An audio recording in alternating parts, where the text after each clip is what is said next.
Hi, my name is Hetty Diep, founder of 10 Overall Nutrition, and this channel is dedicated to my clients in personal training, in nutritional planning, and for those of you who are striving to live an optimized lifestyle based on nutrient-dense foods. So, today's topic, we're going to be going over packaged food labels and what to look for, how to read them. So there are 6 topics that we're going to be focusing on today: ingredients, serving size, calories, fat, carbohydrates, and protein.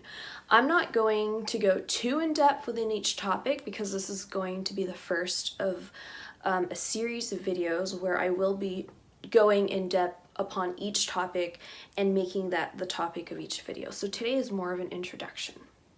Okay, so I'm going to begin with ingredients. So that's the first thing that we're going to look for because it's going to determine whether or not we're going to continue looking at the nutrition label or if we're going to put it down and choose another option.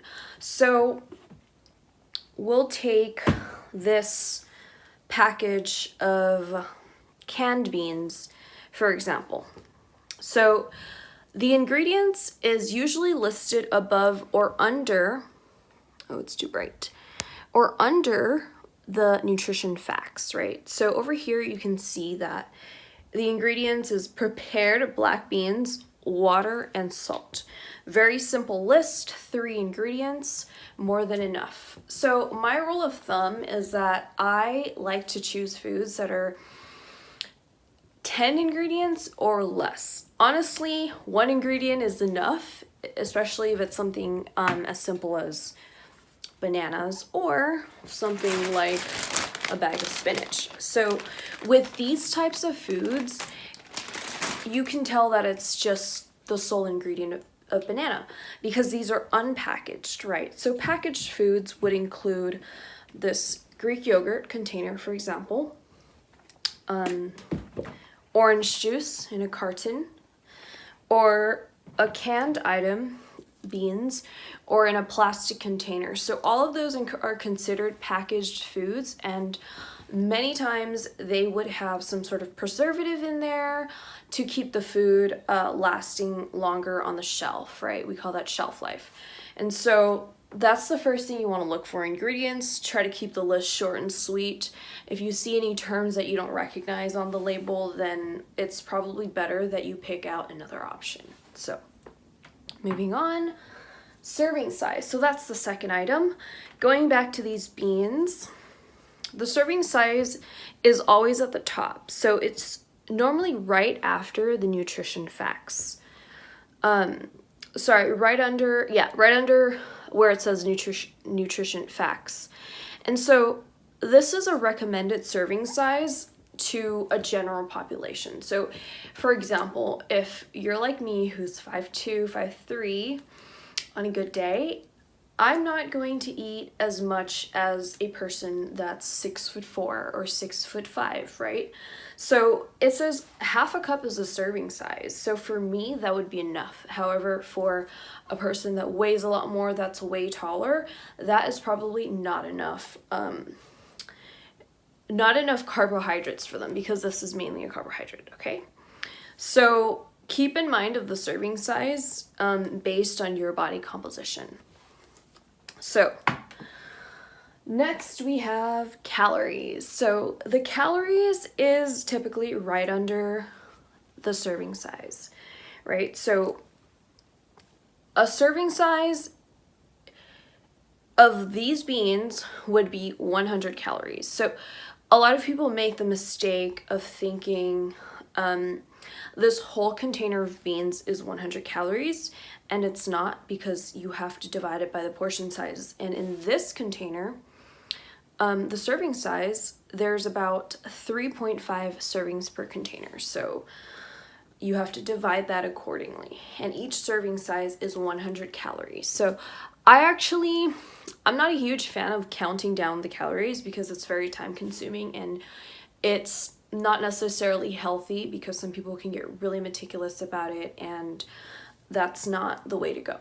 So I do want you to be aware of the different caloric contents for different packaged goods, because it does matter that you understand what type of foods are higher in calorie content and what type of foods are not that high in caloric content. So next we have fat. So right over here you can see that I wrote down 4 types of fat, basically, by the smiley face.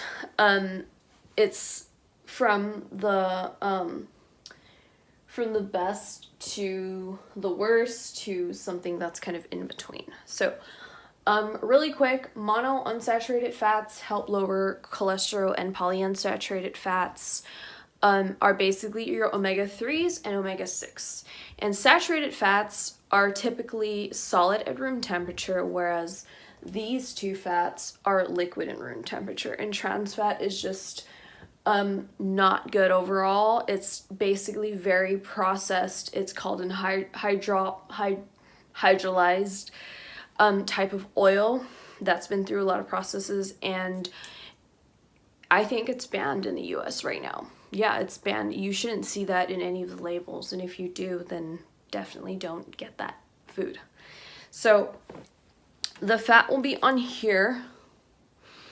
It would be the first on the list, and then this one has 0 fat, and then next we move on to carbs, right? So there are 2 types of carbs, fiber and sugar. So, sugar can bind to fiber, but what you want to look for are added sugars versus fiber and sugar. So there's actually a list. It will tell you, for example, for this orange juice, the total carbs is 26 grams, and dietary fiber is 0 grams, and then you have sugars at 22 grams. So these sugars are not added sugars, or else it would say added sugars. However, sugar is still sugar, and 22 grams in 1 cup of orange juice is not it's not a very proportional amount of sugar to be consuming in one sitting. So, and that's because 1 glass of orange juice is simply not just 1 orange. It may be 8 to 10 oranges, and nobody eats 8 to 10 oranges in a sitting. So you're better off eating the actual fruit than drinking juice. But it is good to be aware of what it actually consists of. Not saying that juice is bad for you or unhealthy, but being aware of the content will allow you to understand what's in it, and it'll help you make a smarter decision when you decide to drink 1 glass of orange juice or 3 glasses of orange juice in one day, because that would definitely exceed the amount of sugars that's healthy for you in a day if you drink 3 glasses of orange juice. And you would only know this by understanding the nutritional content. So today is all about awareness and bringing your knowledge up to a level where you can understand what you're actually consuming from these different foods. So the next one, the last one actually, is our protein, my favorite macronutrient. So protein, for example, this Greek yogurt, it says that there are 18 grams of protein in 1 serving, right? So putting together everything we've learned, 1 serving is 2/3 of a cup of yogurt, and that provides you with 18 grams of protein, which is a pretty good amount of protein in a serving. So for example, something like if you eat a lot of protein or a lot of fat or a lot of carbs, you don't necessarily absorb all of the nutritional content from those carbs from those macronutrients, because it would be an overload of macronutrients. So 18 grams of protein is a pretty realistic amount in 1 sitting, and it'll take about 3 to 5 hours to actually digest, depending on the type of protein. But for example, if you have like a protein bar, which is usually sometimes as high as 25 grams of protein, you're not actually going to absorb all of that protein in your body, especially because it's a processed food.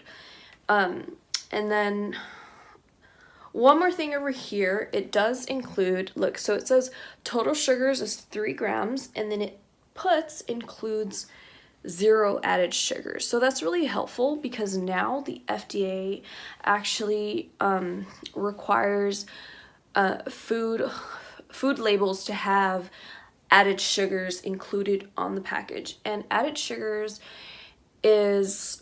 consists of honey, cane sugar, anything that's refined and processed that does not come naturally in the food, such as these bananas here. There are no added sugars in here, even though a banana could be very sweet. These type of sugars bind to the fiber in the source of in this fruit. So the sugar content is different. However, if you're eating like 8 to 10 bananas, that's a different story. So usually when you eat a banana versus drink, well, that could be a little different. But okay, here's a better example. If you eat 1 orange versus drinking a glass of orange juice, you're more likely to feel full from eating that orange versus drinking a glass of orange juice, because the glass of orange juice consists of mainly sugar and water, versus the orange, it's going to have like a very minimal amount of protein, fiber, and sugar. So keep that in mind. That's pretty much it. I think, let's see, I have this bag of spinach here that I didn't really talk about, so I kind of want to include it. Okay, so for example, this package of spinach, a serving size would actually be 4 cups, which is about 4 handfuls. And 4 handfuls of spinach is a lot. It's like, you know, a big bowl of spinach.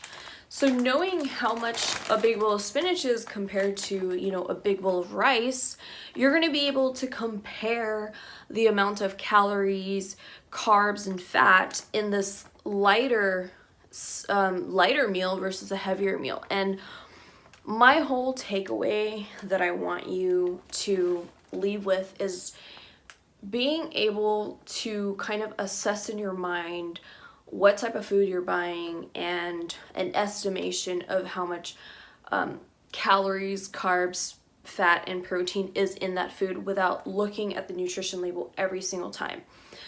And that comes with the experience of actually building a habit of reading these nutrition labels.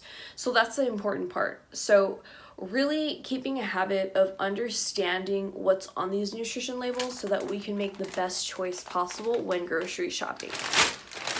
And sometimes even when I'm reading nutrition labels, I'll buy a product and then I come home to find that there's corn syrup in that product because I failed to read the label that one time out of the 10 times that I do. So sometimes companies will sneak that ingredient in there because it helps. It's either a cheaper source of sugar to make the food taste better, or it helps preserve the shelf life of the item, which is why it may tend to be cheaper depending on the quality of food. And it's very important to understand what you're consuming so that you can make the smartest decision according to your lifestyle goals. I hope you enjoyed this video. If you found it helpful, please subscribe to my channel. I will be uploading weekly or bi-weekly, and like and share if you think someone else would benefit from this. Thank you. See you in the next one.